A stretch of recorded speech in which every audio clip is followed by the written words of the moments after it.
Bonjour à tous. Eh bien, nous nous retrouvons pour un nouveau webinaire de l'Association française d'agronomie en partenariat avec Agrinium et IDEAS.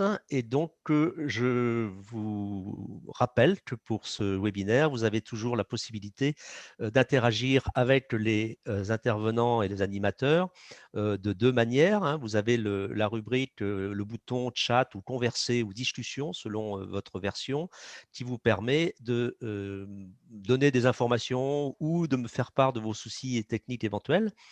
Et sinon, l'autre bouton que je vous conseille vivement, c'est le bouton Q&R ou questions-réponses qui vous permet de poser vos questions aux intervenants et euh, que Marie-Hélène pourra consulter au fur et à mesure des interventions pour que elle organise ses questions et l'échange ensuite avec les intervenants. Et donc, je laisse la parole à Marie-Hélène pour introduire ce webinaire. Vas-y, Marie-Hélène. Oui, merci Philippe. Bonjour à tous. Donc, pour ceux qui ne me connaissent pas, je suis Marie-Hélène Geoffroy, agronome à INRAE. Et avec Christophe Naudin de l'ESA d'Angers, nous sommes heureux de vous inviter à ce deuxième webinaire dédié aux innovations des agriculteurs. Donc, ce webinaire est proposé par l'Association française d'agronomie, Agrinium, le RMT Réseau Mixte Technologique Champs et Territoires Ateliers et IDEAS, l'initiative pour la conception dans les systèmes alimentaires sains et durables. Donc aujourd'hui, nous allons parler de couverts, entre autres, avec deux agriculteurs de la Cèpe de Bord, Benoît Lebrun et Thierry Desvaux, et qui vont dialoguer en fait avec Laurette Paravano, qui est de la Chambre d'agriculture de Lyon, et puis Marie-Sophie Petit, qui a préparé avec eux et qui pourra éventuellement intervenir de la Chambre régionale d'agriculture de Bourgogne-Franche-Comté. Donc, dans ces webinaires, en fait, notre objectif est double. D'une part, présenter une ou des innovations réussies dans le cadre de l'agroécologie mises en œuvre par un ou des agriculteurs satisfaits. Et d'autre part, essayer de décrypter la logique d'action des agriculteurs qu'il y a derrière ces innovations, c'est-à-dire les relations entre les pratiques mises en œuvre par les agriculteurs, leurs objectifs, les résultats qu'ils souhaitent obtenir, les observations qu'ils font pour faire évoluer leurs pratiques et une interprétation fonctionnelle de ces pratiques. Et pourquoi on fait ça, pourquoi on décortique ça, en fait, c'est de manière à partager les savoirs en agroécologie, puisqu'on sait qu'il y a beaucoup de savoirs qui sont des savoirs experts. Et donc, voilà, c'est un peu ça l'objectif de ce décortiquage. Et on espère pouvoir formaliser cette logique d'action pour la partager plus largement au-delà de ce webinaire, notamment dans l'outil GECO, qui est un outil web de gestion des connaissances pour la transition agroécologique et qui présente des techniques alternatives contribuant à la transition. Donc, en termes d'organisation, on va d'abord écouter Laurette, Benoît et Thierry pendant à peu près 30 minutes, qui vont nous décrire les pratiques innovantes et tout ce que j'ai raconté avant. Pendant ce temps-là, donc, n'hésitez pas à poser vos questions dans la partie Q&R de l'outil. Et puis, dans la seconde demi-heure, en fait, on prendra vos questions. Alors, on les reformulera sûrement, on en regroupera peut-être certaines, ça dépendra un peu du nombre de questions. Et on demandera à nos intervenants d'y répondre. Donc, n'hésitez pas à poser vos questions au fur et à mesure de l'intervention. On les prendra après. Voilà, donc dernière chose, donc ce webinaire est enregistré et sera mis en ligne assez rapidement après la séance. Donc, je laisse la parole à Benoît, Thierry et Laurette et je vous souhaite bon webinaire à tous. Merci Marie-Hélène. Oui, Laurette Paravano à la Chambre d'agriculture de Lyon. Donc, on a préparé Thierry et Benoît ont préparé cette présentation avec nous. On a décidé de la structurer dans un petit jeu de questions-réponses. Donc, on va démarrer maintenant. Voilà, du coup, Thierry, Benoît, est-ce que vous pouvez nous planter le décor de vos exploitations? Oui, bonjour à vous. Donc Thierry Desvaux. Donc pour présenter, en fait, c'est un groupement, c'est un collectif d'agriculteurs, une société en participation qui s'appelle la Cèpe de Bord. Cette Cèpe de Bord, elle est située dans Lyon, donc à 20 km au nord d'Auxerre, dans le pays d'Othe. Les associés s'appellent Jean et Pierre Butin, qui sont aussi éleveurs de porcs et de volailles, Yves et Stéphane Bézine, et puis moi-même et mon fils Clément. Donc, nous avons des sols, on peut passer à la diapo suivante si tu veux, Laurette. Donc, nous avons, donc voilà où nous sommes situés. Il y a 10% de l'exploitation qui est dans un bassin de captage. Et on a un parcellaire groupé parce que nous étions des exploitations voisines et on a fait des échanges parcellaires. Donc, ça fait une surface totale de 820 hectares, donc pour 7 agriculteurs, avec la spécificité d'être en polyculture élevage pour certains, et la cèpe de bord gère seulement la partie grande culture. Benoît a de l'élevage bovin, et on fait aussi un échange paille-fumier avec un élevage de volailles. Donc les sols, c'est des sols limono-argileux sur roche-mère calcaire avec des veines de silex, des taux d'argile de 20 à 45%, taux de matière organique qui varie de 2 à 5%, des pH supérieurs à 8, un potentiel de terre de 8 tonnes hectares. La rotation, c'est quand même, nous sommes en agriculture de conservation des sols, donc la rotation est assez spécifique. On essaie de commencer par des protéagineux. On laisse les repousses de pois et on sème des colzas derrière les protéagineux pour bénéficier de l'effet azote. Ensuite, derrière colza, on sème de l'orge d'hiver.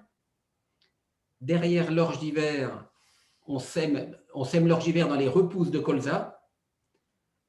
Derrière l'orge d'hiver, on fait du blé, alors que traditionnellement, on a plus une rotation colza-blé-orge, mais nous, c'est colza-orge-blé, pour avoir plus de temps derrière l'orge pour semer des couverts végétaux, dont on va parler tout à l'heure, et puis éventuellement des cultures dérobées. Derrière le blé, on va faire du chanvre ou du tournesol, et puis après, on revient avec du blé, et si possible avec des pois, et on a d'autres cultures qui sont en ligne. Donc voilà pour la présentation très rapide.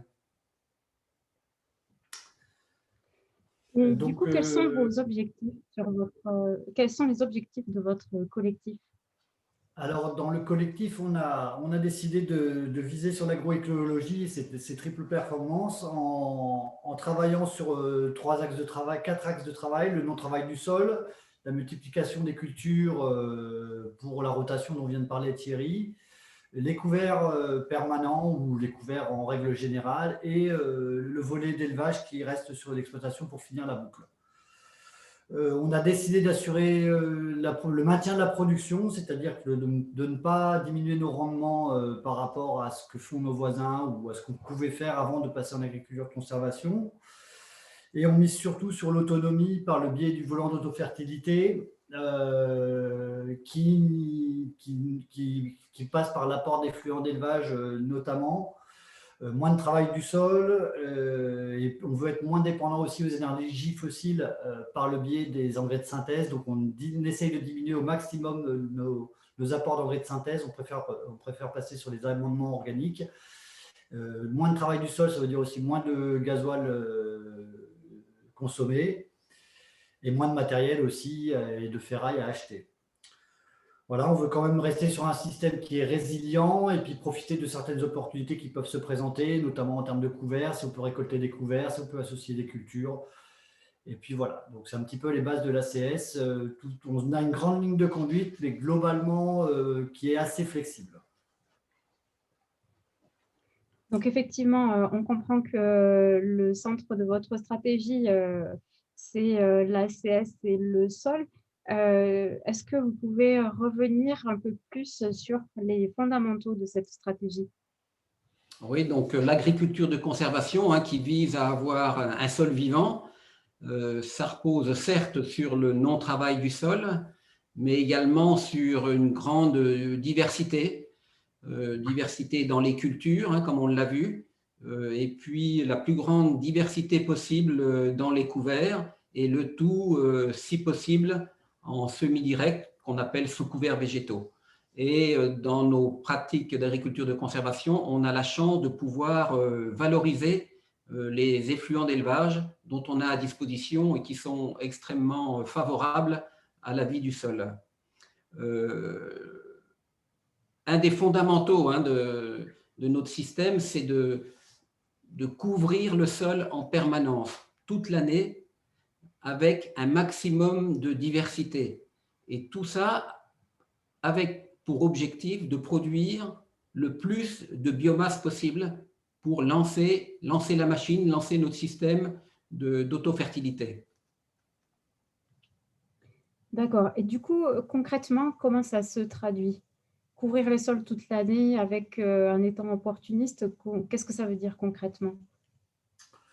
Le but, comme vient de le dire Thierry, c'est de faire travailler la machine de la photosynthèse à un maximum, c'est-à-dire capter l'énergie et le carbone du sol, le carbone de l'air, pardon, pour essayer d'en stocker un maximum dans le sens. Donc, ça passe par des cultures associées qu'on a longtemps expérimenté, notamment avec de l'orge et des pois divers semés en même temps, pour essayer de voir s'il y avait une corrélation entre les deux rendements. Des plants de campagne, notamment la totalité de nos colzas sont semés avec des plants de campagne pour bénéficier des multi-bénéfices d'accompagner le colza d'une autre plante pour notamment les parasites.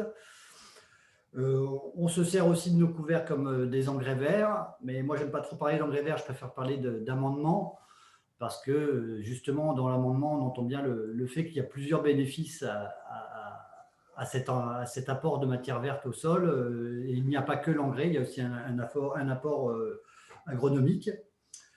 On teste depuis 2 ans le relais cropping, c'est-à-dire semer une culture d'automne en laissant un petit espace pour semer dans la même parcelle une culture de printemps entre les rangs. Et au moment où on récoltera la culture d'automne, ça laissera libre champ à la culture de printemps de se développer. Donc tout ça est en essai pour l'instant. On se dirige aussi ardemment vers le couvert permanent des sols, notamment ce qu'on fait depuis très longtemps, c'est utiliser de la luzerne comme couvert permanent en le régulant dans une culture de rente. Et là, depuis cette année, on essaye plutôt le lotier et le trèfle blanc. Nous ne nous focalisons pas uniquement sur des couverts d'interculture courtes, comme on peut voir traditionnellement avec un semis après moisson, et puis advienne que pourra, notamment avec les aléas climatiques qu'on a depuis quelques années. Et être opportuniste, ça veut dire qu'un couvert ne sert pas uniquement au bénéfice au sol.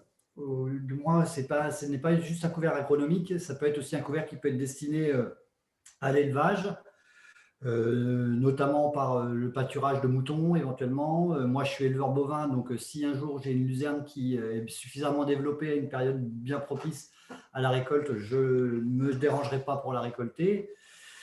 On peut aussi faire des cultures dérobées type sarrasin semées très tôt après une récolte d'orge par exemple, ou éventuellement semer du colza avec du sarrasin et récolter le sarrasin en début d'automne ou très très tard en saison et voir ce que donne le colza qui est en dessous, qui est associé, et s'il vaut le coup d'être récolté. Donc en gros, on ne se donne pas une ligne de conduite très très fixe, on est plutôt opportuniste dans le sens où on sème des graines, on voit ce qui se passe et on avise après. D'accord. Alors, on a compris que ce que vous appelez couverts, ça revêt de multiples formes. Si on zoome maintenant sur les couverts dits d'interculture ou engrais verts ou plantes multiservices, comme tu l'as dit, qu'est-ce que vous en attendez justement? Quel service vous attendez de ces plantes? Donc, beaucoup de services qui sont un petit peu dans une certaine chronologie. Donc, au départ, on va chercher à structurer, mais on cherche également oui, donc on va passer directement sur cette diapo-là. Donc, quand on passe en agriculture de conservation, on passe d'un travail mécanique à une fertilité biologique donc, qui se fait avec le temps. Donc, les premières années, on a un problème de structuration de sol, on a un problème de disponibilité d'azote. Donc, les priorités, c'est structurer le sol, produire de l'azote avec des plantes de service, donc les couverts végétaux. Et dès le départ, on est parti avec de la facélie et du tournesol, auquel on a ajouté une légumineuse, la févrole, de façon assez conséquente, essentiellement en couvert d'interculture longue. rapidement, on a augmenté la quantité d'espèces dans nos couverts. Parce que là, vous avez une trajectoire de l'origine de la cèpe, que je n'ai pas mentionné, qui est 2009, jusqu'à aujourd'hui. On voit même un petit peu plus loin. Donc, dès les années 2013, on a cherché à augmenter le nombre d'espèces, étant donné qu'on produisait pas mal d'azote avec les légumineuses de nos couverts, il fallait rapidement chercher à piéger cet azote, notamment pour une problématique qualité de l'eau. Et 2015-2016 est apparue une nouvelle problématique dans l'évolution de notre système, beaucoup d'adventices qui apparaissent lors de la présence de couverts en interculture longue, et puis la difficulté de gérer les adventices pendant l'été. Pendant les premières années, on a utilisé du matériel superficiel, et rapidement on s'est dit c'est sans doute par la couverture des sols avec des plantes plus couvrantes, en augmentant les densités de semis, que l'on parviendra à contrôler un petit peu les adventices sur le temps. Donc on a augmenté, on voit bien que c'est une augmentation régulière du nombre de couverts, aussi de densité de couverts. Donc on ne parle pas en kilo-hectares, parce que selon qu'on sème beaucoup de févrole ou de trèfle, vous savez bien qu'une févrole avec un PMG de 600 et un trèfle de 3, c'est effectivement le nombre de plantes souhaitées au mètre carré, et on vise en moyenne 250-300 plantes au mètre carré. À partir des années 2019, au résultat des analyses biologiques que l'on a eues, il s'est avéré qu'on avait des taux de matière organique labile, donc de la matière organique libre, rapidement active, de façon très importante. C'est dû aux couverts végétaux avec beaucoup de légumineuses et surtout aux effluents d'élevage qu'on apporte très régulièrement sur nos parcelles. Donc, suite à ces analyses biologiques, on a vu la nécessité d'avoir à produire plus de matière organique dite stable par rapport à la matière organique libre. Donc, du coup, il a fallu envisager un changement de couverts, d'espèces, de couverts végétaux, en diminuant un petit peu la part de légumineuses et en augmentant les plantes qui vont piéger beaucoup plus l'azote et qui sont essentiellement des crucifères. Donc, on voit bien un petit peu qu'on a augmenté les espèces. Aujourd'hui, on aurait tendance un petit peu à les diminuer et on a fait une évolution du type d'espèce. On a abandonné la févrole, parce que la févrole n'a pas d'effet de couverture suffisante et d'autre part, elle est difficile à multiplier. On a fait de très mauvaises récoltes de févrole. On essaie, dans la majorité des espèces, de produire nos propres couverts, mais c'est difficile de produire de la févrole, de produire de la facilie. Donc, on a recours, bien sûr, à des achats extérieurs. Et les espèces qui sont produites à la ferme aujourd'hui, ce sont des pois fourragers, du tournesol, du sarrasin, et éventuellement du sorgho. Et tout le reste, ce sont des plantes achetées. Donc, on a commencé les couverts en interculture courte à partir de 2013-2014. On va passer à la diapo suivante, parce qu'on a changé de matériel de semis. On a acheté un semoir avec 3 trémies, 3 compartiments, pour pouvoir séparer des grosses graines et des petites graines. Donc, c'est à partir de ce moment-là qu'on a utilisé plus d'espèces. Et puis, on s'est dit, il est fondamental de couvrir le sol en permanence, donc même en interculture courte. Donc, le jour même de la moissonneuse, c'est l'avantage d'être un collectif. Quand on est 2 ou 3 à moissonner, il y en a un qui se met à semer. Donc, on veut tout de suite bénéficier de l'humidité résiduelle au moment de la récolte pour favoriser des levées. Donc, on a, grâce à ce semoir, semé en post-moisson précoce. On a fait des tests de semis sous la coupe de la moissonneuse. On a testé aussi du semis avant récolte à la volée. Et puis aujourd'hui, on commence à tester, grâce à un semoir à dents fines, du semis dans un blé au mois de mars. Donc ça, c'est pour répondre à la problématique liée aux étés de façon récurrente beaucoup plus secs. Donc, semer un couvert dès le mois de mars dans un blé qui est au stade épi 1 cm. C'est ce qu'on a effectué la semaine dernière.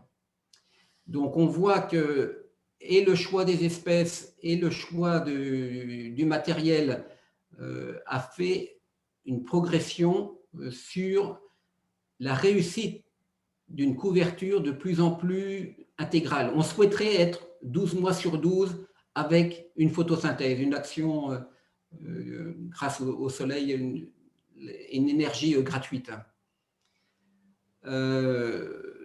C'est pas seulement couvrir le sol, c'est pas uniquement avec des couverts végétaux, c'est aussi bien sûr avec des cultures, notamment des cultures dérobées. On a testé du soja, du tournesol à semer fin juin, dès qu'on récoltait un petit peu d'orge.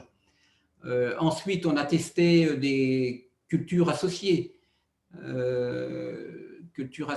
Donc on a fait une expérimentation pendant 4 ans avec la Chambre d'agriculture, en associant du pois d'hiver avec de l'orge d'hiver. On a associé du tournesol avec du soja, on a associé du tournesol avec de la févrole d'hiver, du colza avec de la févrole d'hiver, et puis on a testé différents couverts permanents à base de luzerne. On avait essayé à semer dans du colza, du trèfle également, et il s'avérait qu'on était beaucoup plus efficace en levée de luzerne, en semant la luzerne avec le tournesol. Donc ça, c'est pour les couvertures permanentes. Et ensuite, on garde cette luzerne dans une ou deux céréales qui suivent le tournesol. Donc, culture associée. Et puis maintenant, on va essayer de s'orienter vers le relais cropping, comme le précisait Benoît, où on essaie de faire chevaucher en fait deux cultures. Une culture d'automne, dans laquelle on a laissé la place pour implanter une culture de printemps. Donc, en l'occurrence, l'an dernier, c'était avec du sorgho, et cette année, on a un protocole d'essai qui est un petit peu plus lourd, avec du soja, du tournesol, et on va essayer avec 2 types de semoirs. Donc voilà un petit peu ce que je voulais vous dire sur la trajectoire des couverts végétaux et des autres couverts à la cèpe de bord depuis une bonne dizaine d'années. Merci Thierry pour avoir décrit cette trajectoire sur ces aspects de couverts. Du coup, finalement, on se demande qu'est-ce qui vous satisfait aujourd'hui, quelles sont les réussites et peut-être aussi les difficultés que vous rencontrez dans la mise en œuvre et dans les résultats obtenus par tout ça. Et en particulier sur la partie eau, puisque vous avez indiqué que donc 200 hectares parmi les 800 de la cèpe sont situés sur une aire de captage. Finalement, qu'est-ce que ça donne à ce niveau-là, ce système avec beaucoup de couverts?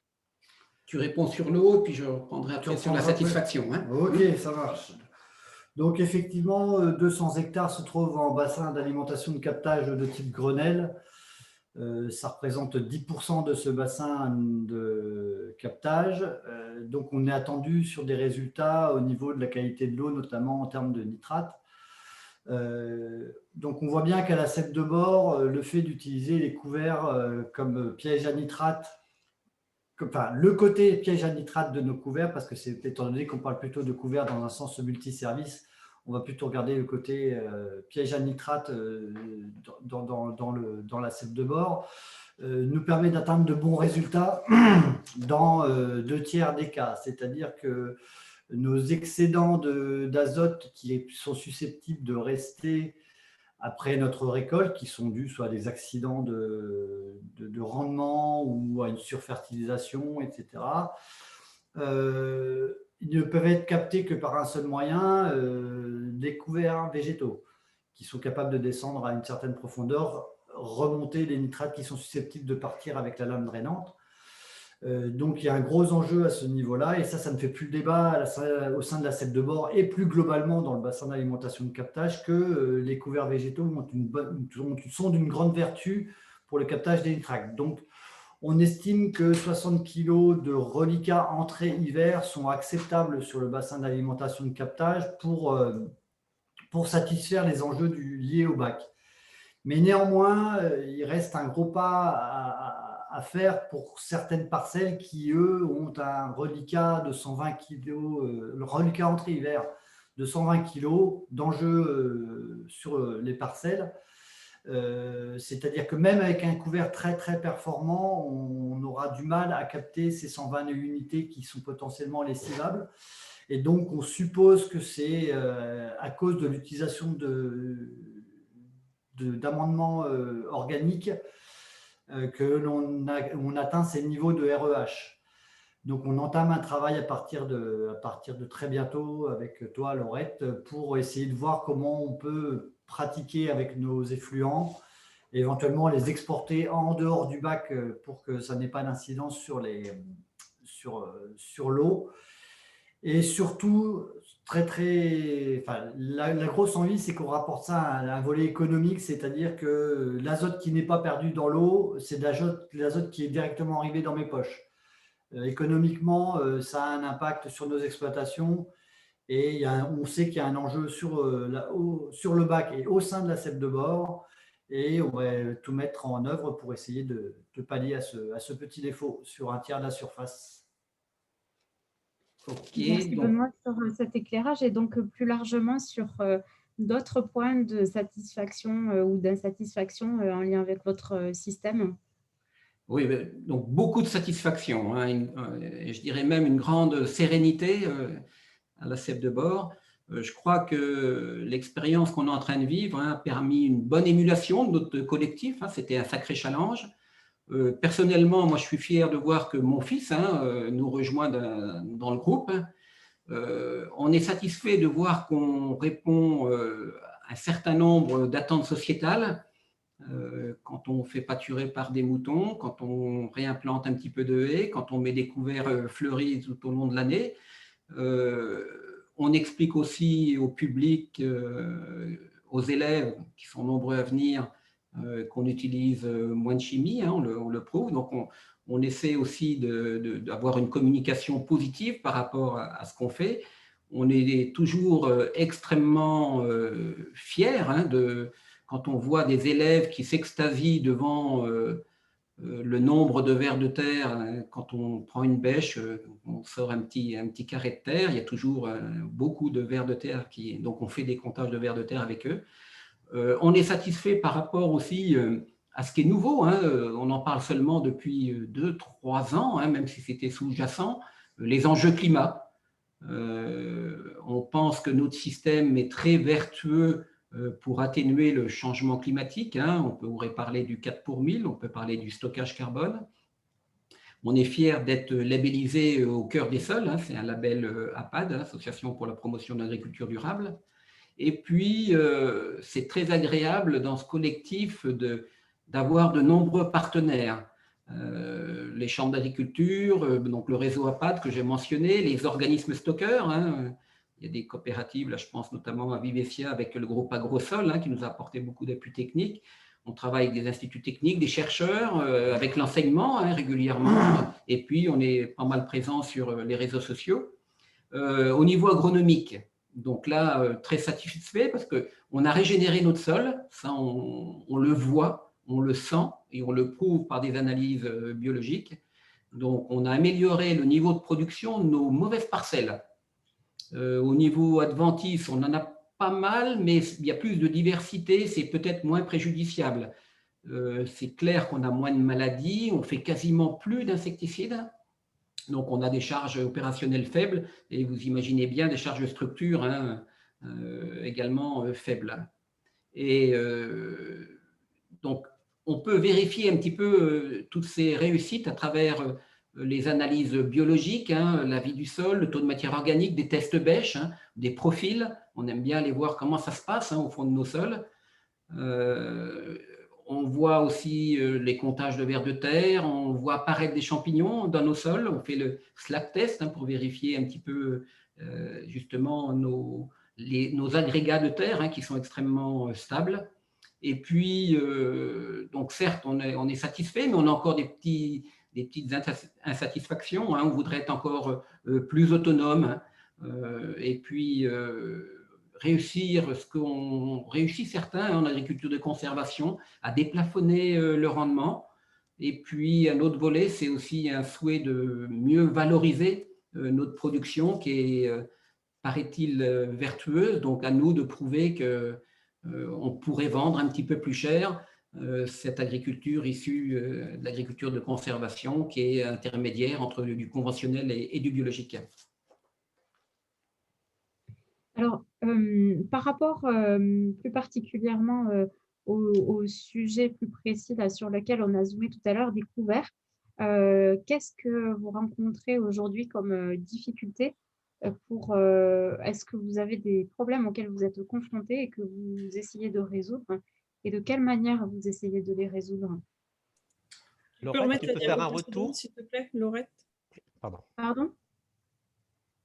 Tu pourrais remettre la diapo précédente, s'il te plaît? Alors, je ne sais pas de quelle Celle vous d'avant, parlez. celle d'avant, celle d'avant. Celle-ci? Voilà, celle-là, je crois. Donc, au sujet des difficultés rencontrées, donc, on a affaire au changement climatique, ça c'est une évidence, hein, et notamment à des étés très très secs qui hypothèquent nos chances de réussite en termes de levée de couverts. Et ça, c'est un gros échec pour notre exploitation, étant donné qu'on investit beaucoup d'énergie et beaucoup de finances dans nos couverts, hein. C'est des grosses sommes qui sont investies tous les ans dans l'achat de semences de couverts. Donc, pour y remédier, nous sommes en train d'essayer des semis de printemps, c'est-à-dire qu'il y a 8 jours, on a semé, là, ouais, comme vous le voyez à l'écran, du lotier et du trèfle blanc dans du blé, dans des parcelles de céréales. De la luzerne aussi, qu'on a mis dans une parcelle de céréales, pour essayer d'avoir une luzerne qui soit prête à bondir quand on aura récolté le blé. Nous essayons le semis de couvert juste avant moisson. Alors, c'est encore une pratique qui est délicate à mettre en œuvre parce qu'on n'est pas tous d'accord sur la date de semis. C'est vraiment très précocement avant la moisson, si c'est juste avant la moisson, etc. Donc, il y a plein de leviers à faire tomber. Et on a aussi un petit problème mécanique au niveau de la répartition des graines dans la culture en place, et qui puissent se répartir uniformément. Donc ça, c'est des problèmes mécaniques et de machinisme qu'on est en train de regarder. Donc on est en train d'explorer aussi la piste des couverts permanents, donc c'est-à-dire implanter une culture pérenne type luzerne, lotier ou trèfle blanc qui durera plusieurs années et qu'on régulera dans la rotation et dans les cultures de rente. On est en train aussi d'adapter le choix des espèces et on suppose aussi être plus autonome en termes de semences de couverts. On pressent le fait que d'acheter des couverts dans le commerce, les semences n'ont peut-être pas tout à fait, ont peut-être pas un pouvoir de fertilité extrême si elles viennent d'un autre hémisphère ou qu'elles viennent de 500 ou 600 km de notre lieu de production à nous. On pense qu'il y a un petit problème à ce sujet, donc on réfléchit à produire nous-mêmes nos semences ou du moins s'approvisionner dans une zone géographique assez proche. Donc on a le problème aussi glypho, hein. Pour l'instant, on n'a pas trouvé de solution pour se passer du glyphosate dans notre système. Non pas qu'on ne veuille pas s'en passer, mais pour l'instant, on n'a pas trouvé la solution et on n'a pas envie de revenir à du travail du sol pour pallier ce manque de glyphosate. on a réussi à structurer un sol de grande qualité et ça serait vraiment un retour en arrière pour nous que de remettre de l'énergie fossile dans nos sols en travaillant le sol et perdre du temps alors que les vers de terre font le boulot. Voilà, et bon, bah là, comme vous le voyez, on a eu à la fin de l'hiver, un éleveur ovin qui a amené ses moutons sur nos parcelles parce qu'il était à court de pâture pour ses brebis. Et donc, on a eu le plaisir d'avoir pendant un mois 260 brebis. Et donc, on étudie encore d'autres pistes comme l'agroforesterie, comme continuer de se former, d'échanger, d'avoir un réseau divers et variés dont vous faites tous évidemment partie.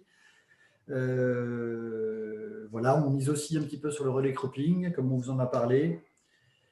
Et la maîtrise de l'azote, bon, bah ça concerne non seulement le bassin d'alimentation de captage, mais plus globalement notre activité d'agriculteur. C'est-à-dire qu'on sait qu'on a un pool d'azote qui fonctionne bien dans nos terres, il faut juste qu'on arrive à le maîtriser. On a resté pile poil une demi-heure. On est bon?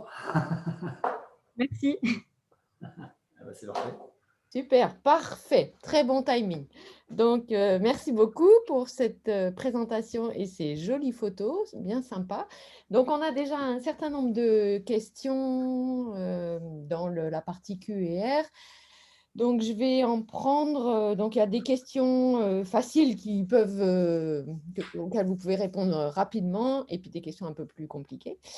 Donc, il y a d'abord des questions un peu techniques. Donc, il y en a une très facile. Quelle proportion vous mettez de pois et d'orge dans votre association? La proportion de pois et d'orge dans notre association? Ouais. Donc, on a testé différentes modalités. En théorie, il faut avoir que la somme des deux densités de semis corresponde à celle de l'une ou de l'autre. Donc, en général, c'est 50-50. Après, on s'est aperçu qu'il fallait augmenter la densité de poids. Sinon, simplement 50% de poids ne faisait pas le poids face à, on peut dire avec un dé, ne faisait pas le poids face à l'orge d'hiver. Donc, on était plutôt sur du 75% en culture de pois, en densité de semis. Après, l'objectif de ces associations de culture, c'est lié justement, grâce à toi, Marie-Hélène, on avait eu une formation sur les cultures associées et on s'est dit, tiens, on va tester. Donc, on cherchait à avoir un land équivalent ratio supérieur à 1, c'est-à-dire que le résultat de chaque culture, le résultat des deux ensemble était supérieur au chaque côte à côte. Et il s'est avéré qu'au bout de 4 ans, on n'arrivait pas à déplafonner ce 1 en moyenne avec pas mal de contraintes. Et c'est pour ça qu'aujourd'hui, on s'oriente vers un autre type de culture associée qui est le relais cropping. OK. J'ai des questions aussi techniques. Alors, je vous en donne 3 ensemble. C'est quoi finalement vos apports moyens de fertilisation azotée minérale à l'échelle de votre rotation? Combien vous utilisez de glyphosate? Et puis finalement, globalement, quelle utilisation de herbicides, insecticides, vous l'avez dit, et fongicides vous utilisez dans votre exploitation? Donc, par rapport à l'azote, globalement, on a très largement diminué notre dose totale d'azote. Ceci est dû essentiellement à la forte minéralisation de nos sols, due à l'augmentation de la matière organique active. Donc, ça nous a permis de diminuer la fertilisation azotée totale. Là, sur les orges, aujourd'hui même, on est en train de terminer la fumure. On est autour de 130-140 unités. Et dans les blés, on est plutôt autour de 160-170 avec des potentiels de 8 tonnes. Et puis pour des colzas, on est plutôt autour de 140 parce qu'on a des gros colzas. On fait des pesées entrée sortie d'hiver. Donc globalement, on a des fumures assez faibles. Pour le glypho, la dose varie extrêmement. On est dans un système d'utilisation de produits phytosanitaires avec des bas volumes et des réductions de dose en mettant des adjuvants spécifiques avec. Donc, il nous arrive de faire du glyphosate à 0,7 litre si on a simplement des jeunes graminées à détruire. En moyenne, on est plutôt entre 1,5 litre et 2 litres, très rarement au-dessus.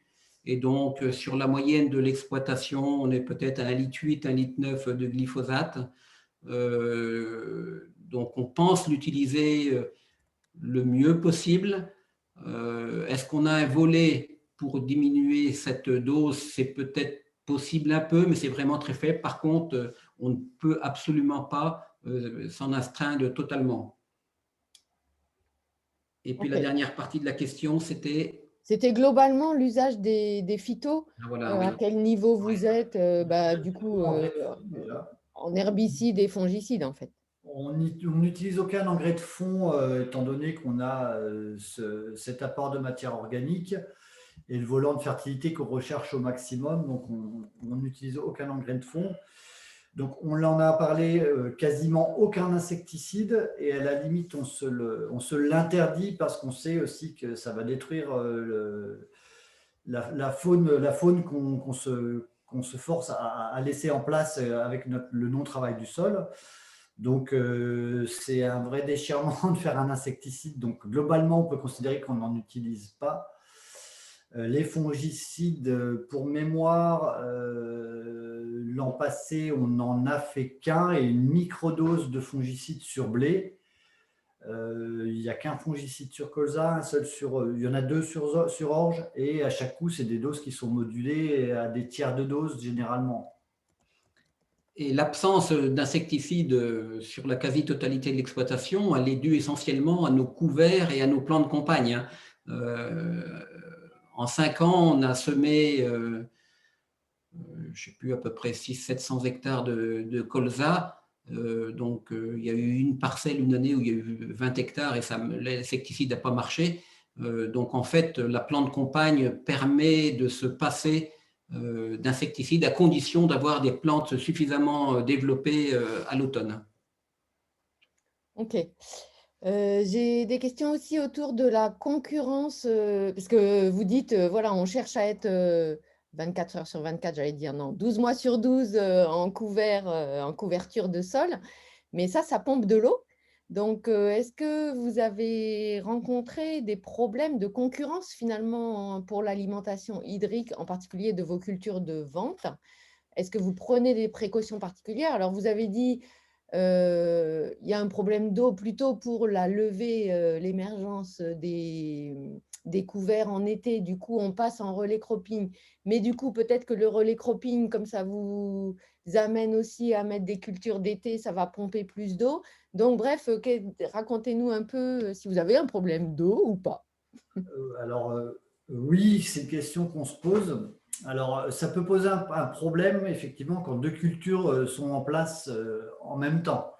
Donc, jusqu'à présent, c'était quand même assez rare, mis à part pour les cultures associées type colza, mais là, à ce moment-là, ce n'est pas à ce moment-là qu'on a un problème d'hydratation. C'est vrai pour les cultures de printemps type chanvre, maïs, tournesol. Donc là, effectivement, on s'arrange pour détruire nos couverts au moins 1 mois avant le semis de la culture de rente. Et pour ce qui est du relais cropping, non, avant de parler du relais cropping, j'ai plutôt parlé des couverts permanents. Donc en couvert permanent, étant donné qu'on laisse de la luzerne du lotier vivant dans la culture de rente, on s'arrange pour les réguler chimiquement de façon à ce qu'elles ne dépassent jamais les 2 tiers de la hauteur de la culture de rente. Donc c'est un seuil qu'on s'est mis visuel pour la contrôler chimiquement et faire en sorte qu'on ne se fasse pas déborder par la plante qui doit rester sous la culture de rente. Pour ce qui est du relais cropping, alors étant donné que c'est pour l'instant qu'une expérimentation, on s'est aperçu l'an passé que ce n'était pas forcément l'eau qui posait problème, mais plutôt la lumière. Les rangs qui étaient très très lumineux laissaient vraiment pousser la culture de printemps. Et des rangs qui étaient moins lumineux, il avait tendance un petit peu à la freiner, donc ça ne posait pas trop de problèmes au niveau de l'eau. Mais étant donné que l'essai était pas forcément super bien réussi l'an passé, on ne peut pas tirer de conclusion hâtive sur l'eau, mais c'est une question qu'on se pose effectivement. Et je suis d'accord pour dire que ce n'est pas parce qu'on a beaucoup de couverts qu'on a plus de problèmes d'eau, hein. finalement, on a beaucoup plus de matière organique. Et cette matière organique a une capacité à avoir plus de rétention d'eau. Les galeries de vers de terre également, la microporosité par les différentes racines radicelles. On joue beaucoup sur l'effet des mycorhizes, ces extensions un petit peu de champignons au bout des racines qui, eux, vont pouvoir aller chercher des nutriments et de l'eau de beaucoup plus en profondeur. Si on réintroduit quelques arbres, quelques haies, c'est aussi pour recréer un petit microclimat. Donc voilà, on pense avec ce système plus vertueux, augmenter notre réserve utile en eau et sans doute être un peu plus résistant aux sécheresses qui sont de plus en plus récurrentes. D'accord, merci. Alors là, ensuite, j'ai un petit paquet de questions sur plutôt votre organisation. Alors, je vous en donne 3 d'un coup. D'abord, pourquoi et comment vous avez décidé au départ de vous associer pour créer cette structure et ce système qui est très en commun? Est-ce que vous êtes en contact avec d'autres groupes d'agriculteurs, des réseaux, et quel appui technique vous avez? Et une autre question en même temps, que je vous pose en même temps, c'est finalement comment vous prenez les décisions des innovations techniques. Est-ce que vous êtes toujours d'accord? Est-ce que si vous n'êtes pas d'accord, vous vous tapez dessus ou vous votez? Comment vous gérez les conflits? Bref, voilà, comment vous organisez ça? Donc, pourquoi on s'est réunis? Voilà, c'est parti de mes voisins Jean et Pierre avec moi. On travaillait déjà un petit peu ensemble au niveau de partage des fluents d'élevage. Et puis, on a eu connaissance que d'autres agriculteurs dans l'Aube avaient un système beaucoup plus large, avec un nombre d'agriculteurs plus important. Et donc, on s'est dit, pourquoi, plutôt que de travailler uniquement à deux, pas élargir le groupe. Donc, on a élargi le groupe en faisant déjà une première réunion, en invitant tous les agriculteurs autour de nous.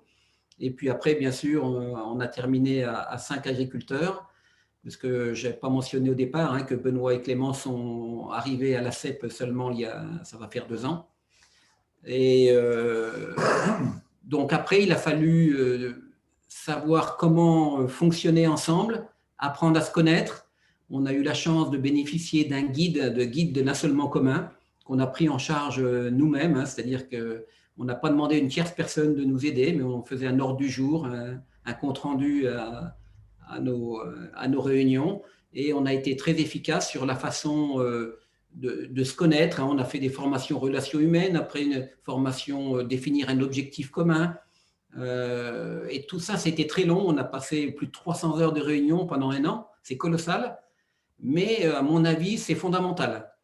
Et pendant ces réunions, on a parlé aussi comment, donc c'est la deuxième partie de la question, comment on va s'organiser.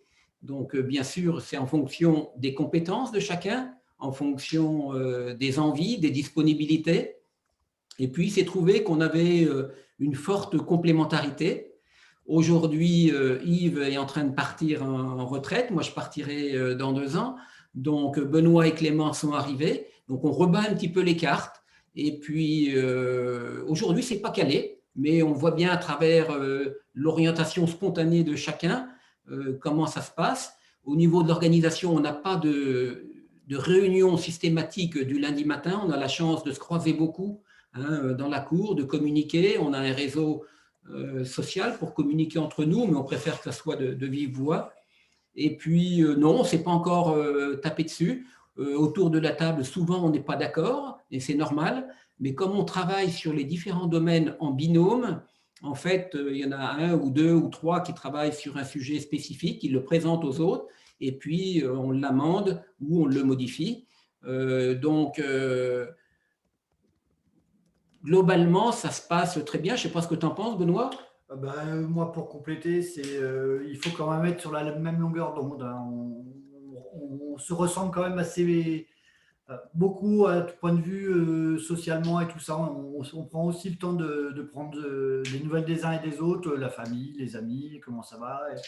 Et ça fait un tout, quoi. On sait que tout le monde ne rentrera pas à la CEP de bord. Ce n'est pas possible. On connaît des agriculteurs qui ne sont pas faits pour ça et qu'on n'aimerait pas trop non plus voir traîner dans notre giron. Mais oui, c'est une ambiance qui est plutôt sympathique. Et puis, voilà. Donc, moi, avant de rentrer à la CEP de Bordeaux, parce que j'ai été intégré il y a 2 ans, je regardais beaucoup par-dessus leur épaule, parce que j'étais intrigué non seulement par l'agriculture de conservation, mais aussi par ce collectif qui fonctionnait, ma foi, pas trop mal, quoi, hein. Et maintenant que je le vois de l'intérieur, ça répond tout à fait aux attentes que j'en avais avant de les connaître. Et d'ailleurs, à ce propos, on en profite pour faire de la pub. On cherche un éleveur ou éventuellement une éleveuse pour élever des ovins, parce que on a le volet complet, on a des poulets, on a des cochons, on a des bovins sur l'exploitation. Il nous manque des ovins. Et plus spécifiquement, une bergère, c'est uniquement pour respecter la parité. Ah, je croyais que c'était pour l'émission, je ne sais plus comment ça s'appelle. L'amour est dans le pré. L'amour est C'est dans le pré, carrément ça. Ok, merci. Et du coup, est-ce que vous êtes en relation avec d'autres agriculteurs, d'autres groupes? Est-ce que vous avez un appui technique particulier ou finalement, entre vous, vous arrivez à avoir cet appui technique collectivement? Non, sincèrement, on ne s'appuie pas sur d'autres groupes maintenant, hein. Au départ, on l'a fait, bien entendu. On fait attention tous les ans d'avoir un volet relations humaines, donc on fait venir, si possible, une tierce personne au cours d'un sujet différent pour voir comment fonctionne le groupe. Donc, c'est comme un couple, hein, ça s'entretient, un groupe. Donc, il faut passer du temps, mais c'est nécessaire et fondamental. Et ça se passe plutôt bien, quoi. Ok. Ce qu'a oublié de dire Thierry aussi, c'est que pour souder le groupe à la base, ils étaient tous en TCS ou en labour, etc. Ils ont fait le choix de passer en semi-direct. Et pour fédérer un groupe autour d'un projet commun, ça a été essentiel. C'est-à-dire que tout le monde faisait un pas dans l'inconnu et on pouvait reprocher à personne d'avoir plus ou moins de technicité ou plus ou moins de connaissances, etc. C'était un petit peu l'inconnu et donc ils ont été obligés de porter ce projet et d'aller de l'avant. D'accord. Alors, j'avais une autre… Oui, j'avais une question un peu, il y en a une là, puis j'en avais une autre, noté une. Vous avez dit tout à l'heure dans votre présentation sur les couverts, donc on a bien vu, on en a beaucoup, et Benoît, je crois que tu as dit, on est opportuniste, on sait, mais on avise en fonction de comment ça fonctionne, on prend des décisions en fonction de ce qu'on voit. Alors, je me disais, la question, en fait, c'est comment vous décidez, sur la base de quoi? Est-ce que vous avez des objectifs qui sont bien clairs et constants, ou est-ce que ça change à chaque fois? Quels indicateurs, finalement, vous vous donnez pour prendre ces décisions itinéraires? Et d'autre part, est-ce que finalement, on a vu aussi sur la frise que vous nous avez montré que vous avez essayé différentes choses, etc. Est-ce que vous gardez une trace? Comment vous gardez une trace de vos expériences? Est-ce que c'est tout dans vos têtes ou est-ce que vous avez une autre manière de garder trace de vos expériences?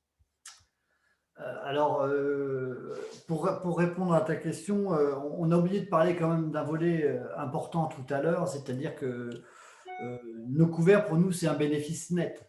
On investit dans nos couverts, mais c'est parce qu'on compte sur un retour sans investissement, hein.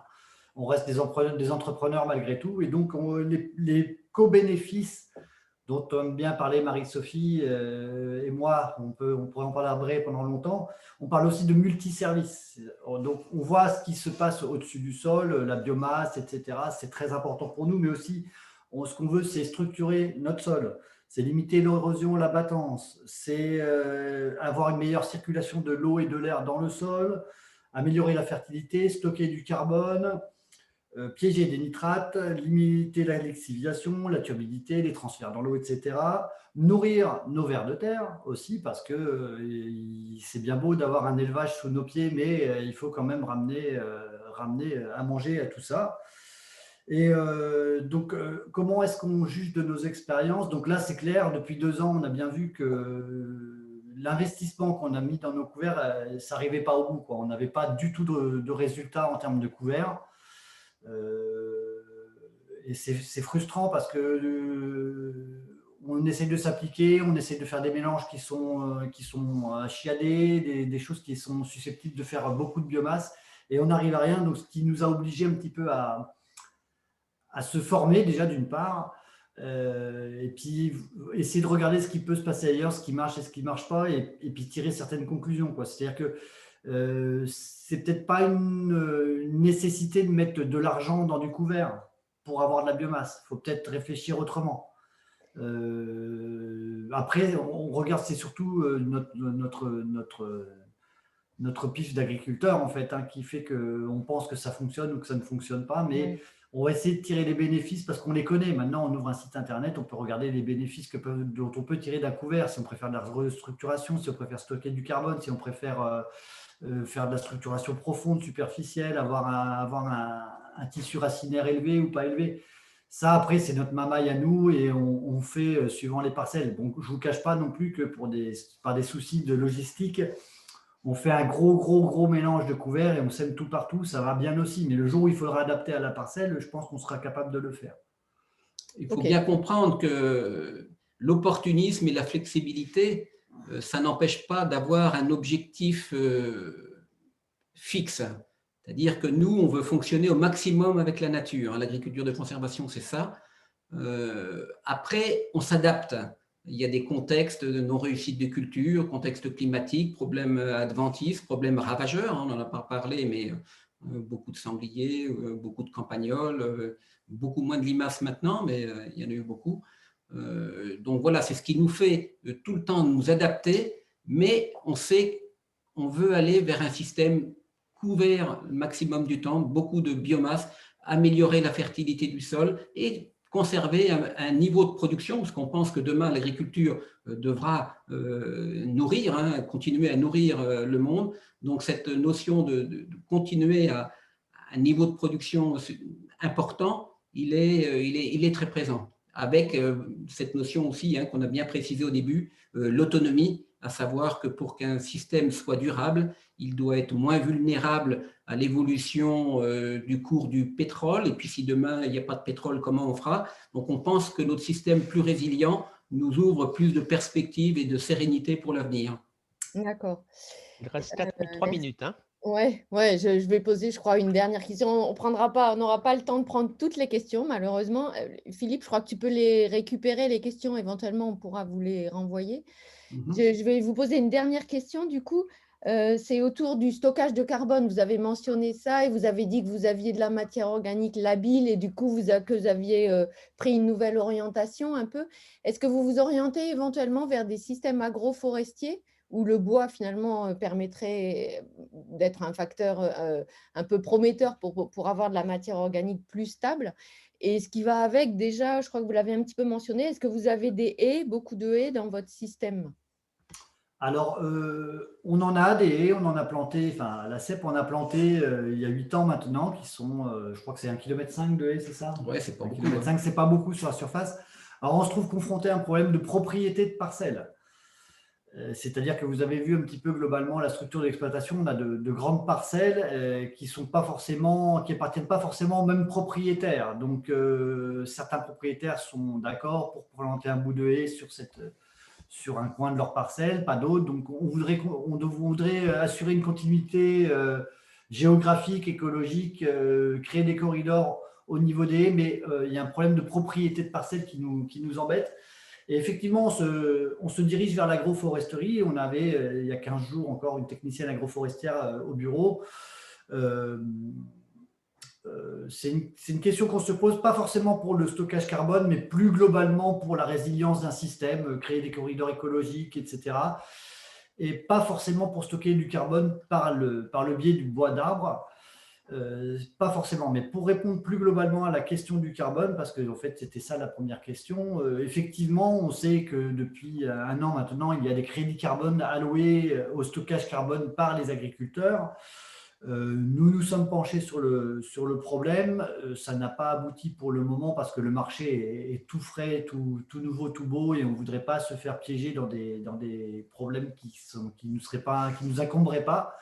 Mais oui, on sait qu'avoir des couverts, créer de la biomasse sur nos exploitations, c'est aussi stocker du carbone dans le sol, et ça, c'est une évidence.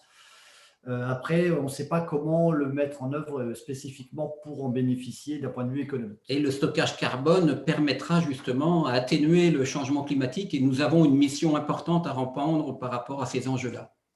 Ok, on est obligé d'arrêter parce que je vois qu'il est 13h59 et Philippe, à 14h, il appuie sur le bouton, il n'y a plus rien. Donc, je vous remercie beaucoup, beaucoup. J'ai gardé les questions, je les renverrai peut-être à Laurette pour la suite, si jamais il y a quelques réponses que vous pouvez apporter. En tout cas, merci beaucoup pour cet échange qui était très intéressant. Et on donne rendez-vous à tous ceux qui veulent dans 15 jours pour un nouveau webinaire à la même heure. Merci. Le vendredi 26 mars à 13h. À Voilà. bientôt et bon week-end. Au revoir. Merci. Au revoir. Au revoir.